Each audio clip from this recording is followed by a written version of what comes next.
Hello everyone. तो देखो बच्चों, लास्ट क्लास में हमने संयोजी उत्तक वाला जो टॉपिक है आपका वो चालू किया था। और संयोजी उत्तक का भाई आपको इंट्रोडक्शन दे दिया कि भाई संयोजी उत्तक कौन कौन से हैं और उनके अंदर कौन कौन सी कोशिकाएं मिलती है और आधात्री में क्या क्या मिलता है। तो ये हमने पिछले लेक्चर में डिस्कस कर चुके हैं हम। आज का जो टॉपिक है हमारा वो है आपका संयोजी उत्तक का वर्गीकरण, क्लासिफिकेशन ऑफ कनेक्टिव टिश्यू। कि भाई अगर हम संयोजी उत्तक की बात करें तो संयोजी उत्तक को भाई तीन कैटेगरी में क्लासिफाई किया गया है। कौन कौन से भाई? जैसे लचीले संयोजी उत्तक हो गए, जिसमें आपके दो उत्तक आ जाते हैं। एक तो आपके कृत्तिका उत्तक हो गया है, एरियोलर टिश्यू, और एक वसा उत्तक आ जाता है भाई आपके शरीर की जो फैट होती है। दूसरा फिर है आपका सघन नियमित और सघन अनियमित, है ना, सघन संयोजी उत्तक होता है। और तीसरा जो फिर आपकी कैटेगरी है उसको बोलते हैं विशिष्टीकृत संयोजी उत्तक। ठीक है, स्पेशलाइज कनेक्टिव टिश्यू बोला जाता है उसको, जिसमें आपके भाई एक तो रक्त लसिका वगैरह ये सब आ गया।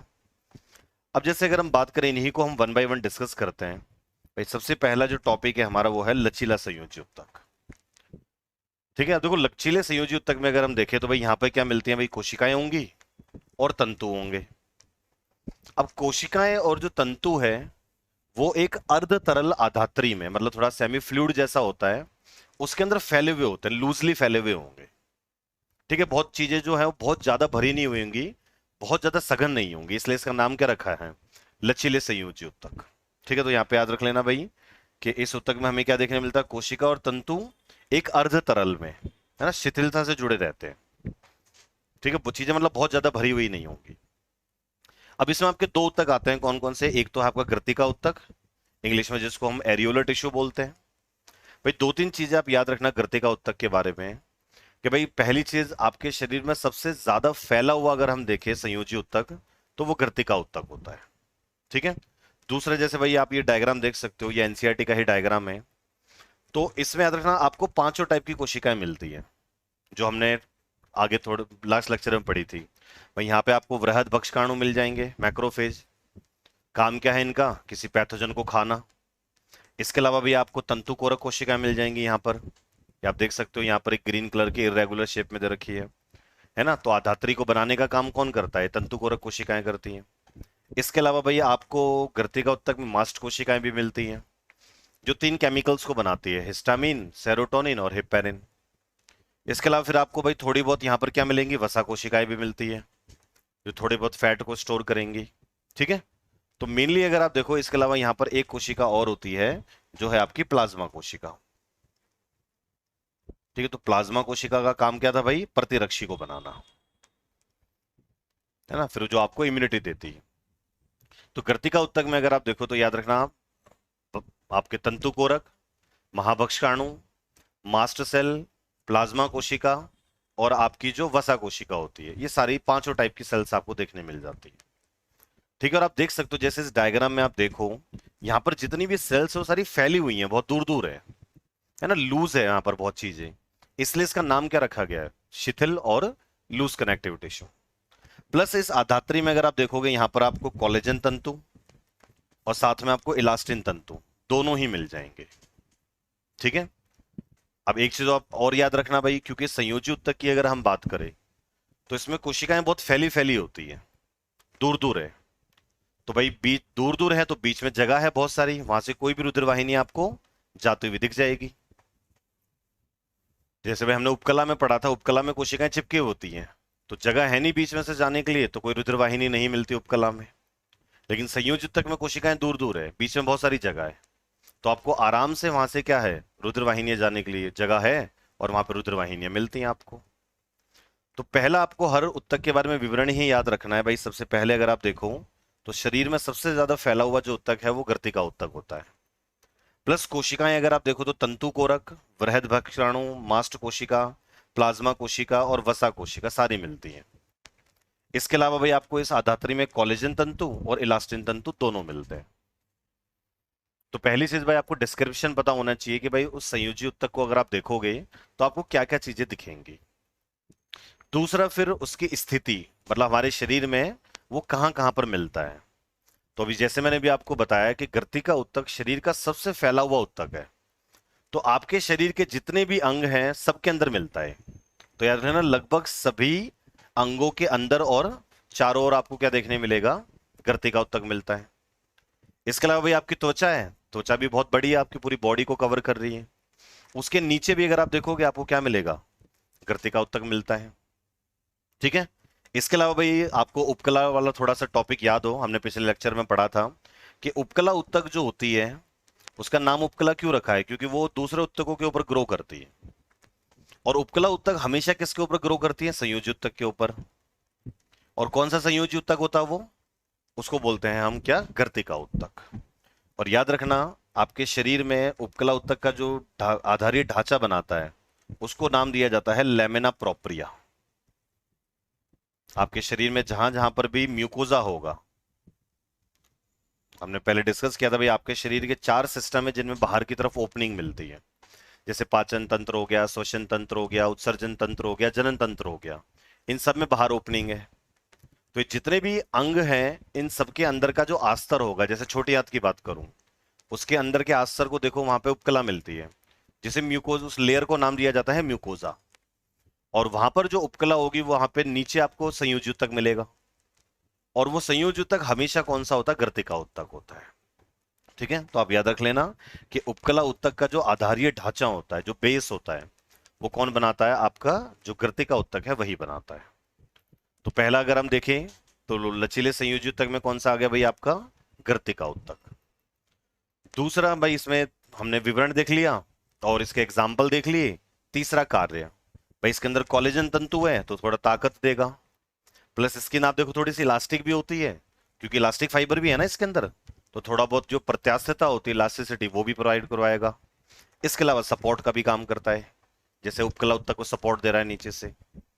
तो ताकत देने का काम, इलास्टिसिटी देने का काम, सपोर्ट देने का काम, तीनों काम आपके जो गर्तिका उत्तक है वो करता हुआ मिल जाएगा आपको। इसके बाद दूसरा जो हमारा लचीला उत्तक है उसको हम बोलते हैं वसा उत्तक और एडिपोज टिश्यू। भाई हम जानते हैं हमारी बॉडी में फैट होती है ना, उसी फैट को क्या बोल दिया भाई, हम वसा उत्तक बोल रहे हैं। अब वसा उत्तक के अंदर अगर आप देखोगे तो मेनली जैसे हमने पिछले लेक्चर में पढ़ा भी था कि भाई ज्यादातर जो वसा होती है वो श्वेत वसा ही मिलती है, भूरी वसा से बच्चों के अंदर मिलती है। तो बाहर प्लाज्मा झिल्ली होगी, कोशिका के ज्यादातर भाग में क्या होती है, वसा की एक बड़ी गोलिका होती है, और इसी वजह से भाई इनका जो केंद्रक है वो बाहर की साइड खिसक जाता है, तो क्या है, परिधीय केंद्रक होगा। तो जैसे आप यहाँ देख सकते हो कि भाई बाहर की तरफ क्या हो गई, उसकी प्लाज्मा झिल्ली हो गई। ये सारे एनसीईआरटी के डायग्राम्स हैं, इन डायग्राम्स को आपको जरूर पढ़ना है। ठीक है। जैसे ऊपर गर्तिका उत्तक में दिया है वो भी एनसीईआरटी से ही डायग्राम लिया गया है। फिर यहाँ पे इसका केंद्रक हो गया परिधीय बाहर की साइड, और ये वसा संग्रहण क्षेत्र हो गया। तो जैसे भाई हमने गर्तिका उत्तक पढ़ा, वहां पर आपको भक्षकाणु, तंतु कोरक, मास्ट कोशिका, प्लाज्मा कोशिका, ये सब मिल रहा है। लेकिन वसा उत्तक की अगर हम बात करें तो वसा उत्तक में मेनली हमें कौन से सेल मिलती है, जो एडिपोसाइट्स होती हैं, वसा कोशिकाएं होती है। और काम क्या है इनका भैया, कि हम जो खाना खाते हैं, जो यूज नहीं कर पाते है ना, जो प्रयोग में नहीं ले पाते, वो वसा में बदल जाता है और फिर इस उत्तक में क्या करते हैं, उसको स्टोर कर लेते हैं। अब हमारे शरीर, भाई ये तो विवरण हो गया कि भाई आपको क्या मिलेंगी, ऐसी कोशिकाएं मिलेंगी, और आपको काम क्या मिलता है इसका, खाने को स्टोर करना है, मेन मेन काम तो यही होता है। अब भाई इसकी उपस्थिति, तो आप याद रखना जहां जहां पर भी आपको गर्तिका उत्तक मिलता है वहां पर आपको थोड़ा बहुत अमाउंट में क्या मिलेगा, वसा भी मिलती है। तो पहला हो गया भाई आपका गर्तिका उत्तक के नीचे। इसके अलावा भाई हमारी जो त्वचा होती है भाई, स्किन के नीचे आप देख सकते हो भाई हमारी गर्तिका उत्तक भी होता है, और वहां पर थोड़ा फैट भी होगा। इसके अलावा जो हृदय होता है और जो किडनी है, इनके चारों तरफ भी हमें क्या देखने को मिलता है, इनके चारों तरफ हमें देखने मिलेगा क्या, आपका वसा उत्तक देखने को मिलता है। इसके अलावा भाई स्तन ग्रंथि, जैसे महिलाओं की अगर हम बात करें, जो मेमरी ग्लैंड्स होती है, आप देखो सभी महिलाओं के अंदर जो स्तन ग्रंथियां होती हैं उनकी जो साइज है और जो शेप होती है वो सेम नहीं होती, वो अलग अलग होती है। तो साइज और जो शेप होती है स्तन ग्रंथियों की, वो उनके अंदर जो वसा भरी हुई है वही डिसाइड करती है। तो अगर हम बात करें किसकी, स्तन ग्रंथियों की, तो उसमें भी हमें क्या मिलता है, अच्छा खासा अमाउंट में फैट मिलता है। इसके अलावा महिलाओं में एक एरिया होता है, बाहरी जननेंद्रिय का भाग होता है, जिसे 12th क्लास में पढ़ाया जाता है कि भाई महिलाओं में अगर बाहरी जननेंद्रिय देखो तो वहां पर कई सारी चीजें आती हैं, जैसे labia majora, labia minora, clitoris hymen. इसके अलावा एक एरिया और आता है जिसको हम जघन शैल बोलते हैं। ठीक है। इसके बारे में कभी आगे डिस्कस करेंगे कि ये होता क्या है, बट अभी याद रख लेना कि महिलाओं में बाहरी जननेंद्रिय का एक भाग होता है, और इस भाग में क्या मिलती है आपको, बहुत सारी वसा मिलती है। इसके अलावा भाई जैसे अगर हम बात करें हमारी आंखों की बात करें, तो आंखें क्या भाई कैविटी के अंदर होती है, जिसको हम कोटर, नेत्र कोटर बोलते हैं। इस नेत्र कोटर में क्या है भाई, आपकी आई बॉल होती है, और इस आई बॉल के चारों तरफ अगर आप देखोगे यहां पर आपको बहुत सारी क्या मिलती है, फैट मिलती है, जिसे हम ऑक्यूलर फैट बोलते हैं इंग्लिश में, ऑक्यूलर फैट। तो भाई जैसे हम मूव कर रहे हैं, कई बार झटके लगते हैं आंख में, तो उस झटके को एब्जॉर्ब करने के लिए आपके कई सारे अंगों के चारों तरफ क्या देखने को मिलती है, हमें फैट देखने को मिलती है। तो अभी आप याद रख लेना भाई, नेत्र कोटर में नेत्र के पीछे भी हमें क्या मिलती है, वसा देखने को मिलती है। काम, पहला काम तो भाई यही होगा, खाने का संग्रहण, प्लस हमारी स्किन के नीचे क्या होती है भाई, फैट जो होती है वो आपकी बॉडी में से हीट को बाहर जाने से रोकती है। भाई जैसे पोलर बेयर वगैरह के बारे में आपने सुना होगा, जो पोल्स पे भालू रहते हैं, है ना, वो बहुत ज्यादा ठंडी जगह पे रह रहे हैं, तो उनको अपनी बॉडी की जो हीट है उसे कंजर्व करना है, स्टोर करके रखना बॉडी में। तो उनमें अगर आप देखो तो उनकी स्किन के नीचे फैट की बहुत मोटी लेयर मिलती है, तो कई जगह पर ये ऊष्मारोधी और इंसुलेशन का भी काम करती है। और कुशन, जैसे गदगदापन जिसको हिंदी में बोलते हैं, जैसे आंखों के चारों तरफ, किडनी के चारों तरफ, है ना, जो फैट भरी हुई होती है, ऐसे ही मॉन्स प्यूबिस हो गया, ये सब क्या है, ये किसी ना किसी चीज को क्या है, थोड़ा सा कुशन दे रहे हैं, गदगदापन देते हैं, जो झटके लगते हैं उसको एब्जॉर्ब करने में हेल्प करते हैं। तो ये आप याद रख लोगे। दूसरा हो गया भाई आपका वसा उत्तक, एडिपोज टिश्यू। सेल्स मेनली आपको कौन से मिलती हैं, वसा कोशिकाएं मिलेंगी। ये कुछ एग्जाम्पल्स आप याद रख लोगे अभी के लिए, और ये इसके काम हो गए। तो पहला ये हमारा हो गया कौन सा, लचीले संयोजी उत्तक। ठीक है।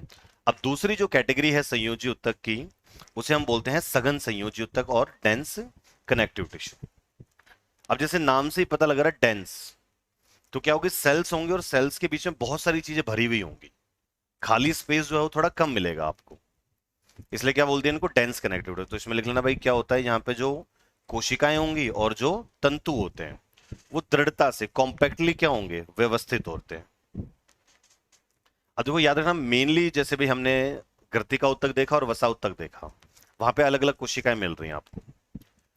आपके जो सघन संयोजी उत्तक है उसमें मेनली एक ही कोशिका मिलती है, एक तो तंतु कोरक, और फाइबर में भी मेनली अगर आप देखो तो मेनली कोलेजन फाइबर मिलता है, कुछ जगह पर थोड़ा बहुत अमाउंट में आपको इलास्टिक फाइबर भी देखने को मिलता है। तो जैसे अब याद रखना कि भाई यहाँ पर मेनली दो चीजें हैं, एक तो तंतु कोरक कोशिकाएं हैं और तंतु होते हैं, यहाँ पे मेनली कोलेजन तंतु होता है।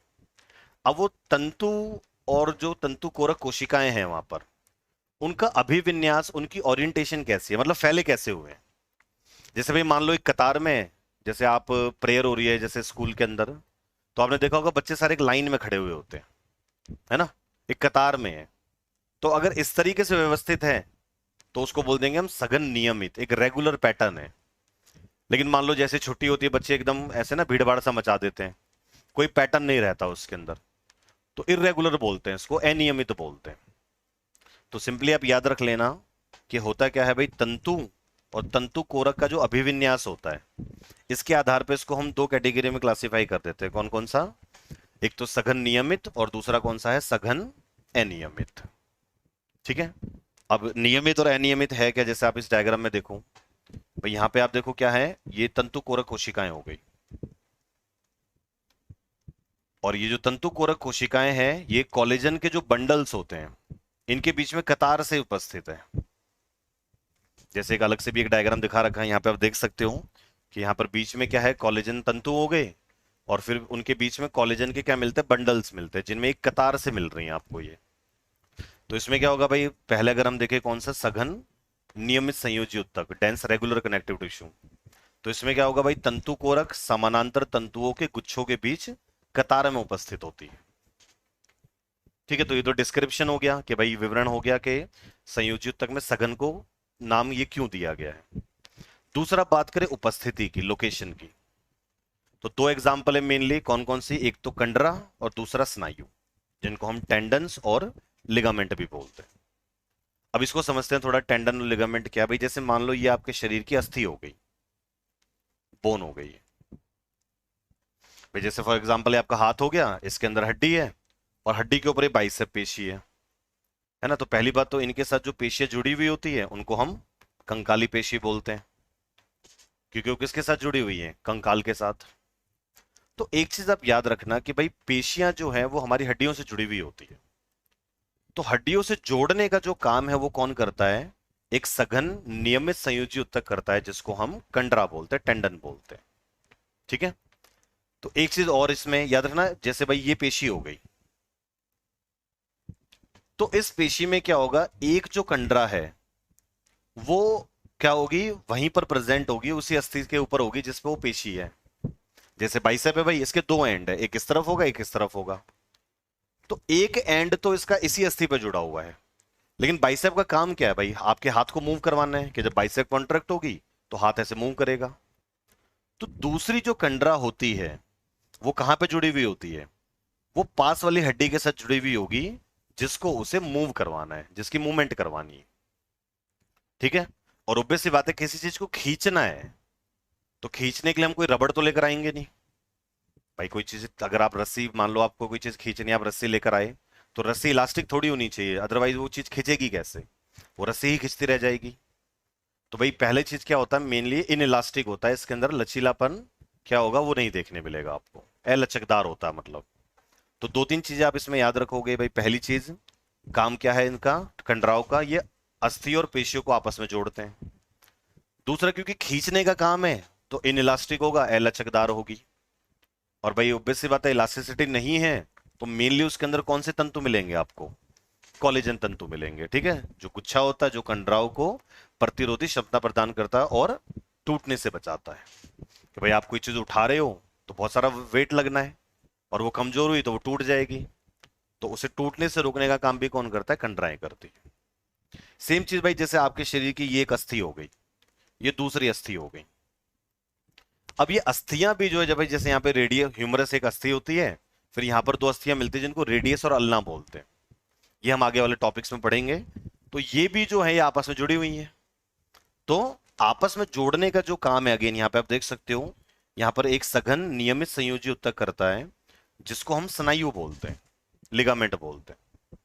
ठीक है। तो पहली दो तीन चीजें याद रख लोगे, काम क्या है इसका, काम हो गया अस्थियों को अस्थि से जोड़ना, और दूसरा भाई आपका जो हाथ है वो थोड़ा लचीला होना चाहिए ताकि वो मूव कर पाए, जो जोड़ है यहाँ पर तो थोड़ा सा लचीला होता है, पर कमजोर तो होगा नहीं कि टूट जाए आराम से, है ना। तो होता क्या भाई, जैसे ये अस्थि हो गई, ये दूसरी अस्थि हो गई, इन दोनों को आपस में जोड़ने का काम कौन कर रहा है, स्नायु कर रहे हैं।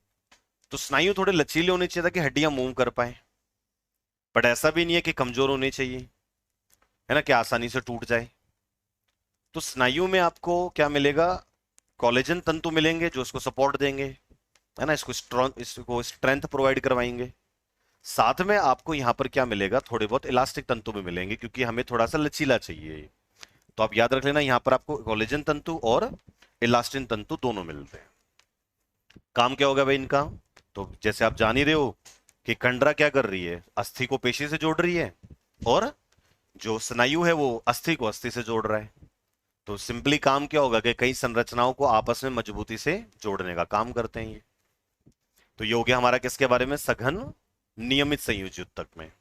अब जैसे कह रहे हैं कि नियमित में तंतु और तंतु कोरक जो है वो एक कतार में है ना, उसका जस्ट ऑपोजिट कर दो।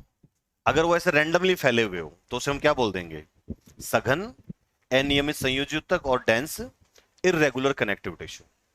तो जैसा कि आप देख सकते हो भाई, यहां पर क्या होगी, ये आपकी तंतु कोरक कोशिकाएं होगी, फाइब्रोब्लास्ट, और इनके बीच में आपकी ये क्या हो गई, कोलेजन तंतु हो गए। और ये कोलेजन तंतु है वो क्या है, ऐसे रैंडमली फैले हुए हैं। तो यहाँ पर क्या चीज है भाई, विवरण में अगर आप देखो तो तंतु और तंतु कोरक कोशिकाओं का जो अभिविन्यास होता है, जो ओरिएंटेशन होता है, वो अलग देखने को मिलता है, आपको अलग होता है। ठीक है। बाकी वही एग्जाम्पल, एग्जाम्पल क्या है भाई, जैसे हम पेशियों की बात करें, जैसे भाई आपके शरीर में आप कोई भी पेशी लो, उस पेशी को काट के आप देखोगे तो उसके अंदर एक उत्तक भरा हुआ होता है, सघन अनियमित, जिसे हम संपट बोलते हैं, इंग्लिश में इसको बोला जाता है फासिया। ये आपका सघन अनियमित संयोजी ऊतक का एग्जाम्पल है। इसके अलावा भाई हृदय की बात करें तो जैसे हार्ट हो गया, हार्ट के बाहर भी अगर आप देखोगे, सबसे बाहर आप याद रखना भाई, हार्ट के बाहर की साइड दो लेयर होती है। एक होती है आपके जो सीरस पेरिकार्डियम, मतलब सबसे पहले अगर आप देखोगे यहां पर एक डबल फोल्ड मिलता है आपको, किसका? सरल छल की उपकला का, जिसको हम सीरस पेरिकार्डियम बोलते हैं। फिर उसके बाहर अगर आप देखोगे आपको एक और लेयर मिलती है, जिसे हम फाइब्रस और तंतुमय पेरिकार्डियम बोलते हैं। तो याद रखना भाई, हार्ट के चारों तरफ दो लेयर होती है। पहले तो भाई सीरस पेरिकार्डियम होती है जो सरल छल की उपकला की बनी है, और सबसे बाहर सघन अनियमित संयोजी ऊतक का आवरण होता है, जिसको हम फाइब्रस या फिर तंतुमय हृदयावरण बोलते हैं, जो किसका बना हुआ होता है? सघन अनियमित संयोजी ऊतक का। तो दो एग्जांपल हो गए भाई, पहले संपट है ना, फेशिया इसको बोलते हैं, ये मसल्स में मिलेगा। फिर हृदयावरण पेरिकार्डियम, ये हार्ट के सबसे बाहर वाली लेयर हो गई। इसके अलावा भाई हमारे शरीर में जैसे कोई भी अस्थि हो गई है, इस अस्थि के बाहर भी अगर आप देखोगे तो आपको एक आवरण मिलता है, जिसको हम क्या बोल देते हैं? अस्थि आवरण और पेरियोस्टियम। सेम चीज जो उपास्थियां होती हैं उनके चारों तरफ भी क्या मिलता है? हमें एक कवरिंग मिलती है, जिसे हम पेरिकॉन्ड्रियम और उपास्थि आवरण बोलते हैं। वैसे ही अगर आप देखोगे आपका जो हृदय है भाई, हृदय में आप पढ़ते हो कि दो टाइप के कपाट मिलते हैं, निलिंद और आलय, और जो आपके एट्रिया और वेंट्रिकल्स होते हैं, लिंद और जो निलय होते हैं, है ना, उनके बीच में क्या मिलते हैं? आपको कपाट मिलते हैं, जिनको हम बाइकस्पिड और ट्राइकस्पिड वॉल्व बोलते हैं। इन वॉल्व की भी अगर हम बात करें तो ये किसके बने हुए होते हैं? आपके सघन अनियमित संयोजी ऊतक के। तो अभी ये 5 एग्जाम्पल अभी के लिए याद रख लोगे। एक तो हृदयावरण हो गया, आपकी अस्थि आवरण हो गया, उपास्थि आवरण हो गया, हृदय के अंदर जो कपाट होते हैं बाइकस्पिड वॉल्व, ट्राइकस्पिड वॉल्व। इसके अलावा भाई आपका जो संपट, ये पेशियों के अंदर होता है। ये सब किसके बने हुए हैं? सघन अनियमित संयोजी ऊतक के। तो भाई जैसा कि हमने देखा कि संयोजी ऊतक को हम 3 कैटेगरी में क्लासिफाई करते हैं। एक हो गया सघन नियमित, है ना, जिसके अंदर गर्तिका और वसा ऊतक आ गया। सॉरी, एक है लचीले संयोजी ऊतक, जिसके अंदर गर्तिका और वसा ऊतक आ गया। और दूसरा है आपका सघन संयोजी ऊतक, जिसमें कौन कौन से आ गए? सघन नियमित और सघन अनियमित। ठीक है। तीसरा जो ऊतक होता है उसको बोलते हैं हम विशिष्टीकृत संयोजी ऊतक, जिसमें आपके दो आते हैं, कंकाली और तरल। तो इन दोनों टॉपिक को हम एक अलग लेक्चर में डिस्कस करेंगे। तो आज की क्लास में इतना ही करते हैं। थैंक यू ऑल, बाकी मिलते हैं नेक्स्ट क्लास में। आई होप बच्चों आप लोग इन लेक्चरों से कुछ सीख रहे होगे। ठीक है, थैंक यू ऑल।